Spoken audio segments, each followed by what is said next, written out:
Hello good morning అందరికీ. So 31 days ఛాలెంజ్లో day 4 అనమాట. So morning లేసి వేకప్ అయ్యి బస్ స్టాండ్కి సీదా నడుచుకుంటూ వెళ్ళిపోయాను. దీని బస్ వచ్చింది, అప్పుడు బస్ ఎక్కి సమ్మిపేట దాకా వెళ్ళాను. సో బస్ స్టాండ్లో దిగేసి మళ్ళీ డిఎన్ఏ పాకెట్ తీసుకొని మన స్టూడియోకి వెళ్ళిపోయి వీడియో క్లయింట్కి అయితే చేసేసాము.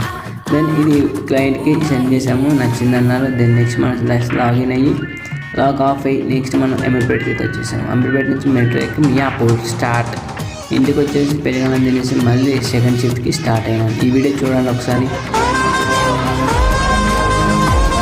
ఈ ఎరిపప్పులా కనపడుతున్నాడు కదా నీకు. అసలు ఏమనుకుంటున్నారా నా క్యారెక్టర్ గురించి? చూస్తానికి క్యూట్గా నీట్గా ఉన్నాను. ఓ తెగరచ్చిపోయి డ్రామాలు ఆడేస్తున్నావు. డర్టీ పిక్చర్ చూపిస్తాను రోయ్. కదిలిస్తే ఈ కంట్రీలో అంత కంట్రీ అదవులు కూడా ఉండవు. ఇది నా యాక్టింగ్ రూమ్ అండ్ అలాగే ఫోటో సెక్షన్ రూమ్ అనమాట. సో డాక్టర్ చెప్పిన విధంగానే ముక్కు క్లీన్ చేసుకున్నాను అండ్ ఆల్సో మౌత్ ఫ్రెష్తో మౌత్ని ఒకసారి వాష్ అయితే చేసుకున్నాము. సో ఇక్కడ స్టిల్స్ పెడతాను చూడండి ఈరోజు ఫొటోస్.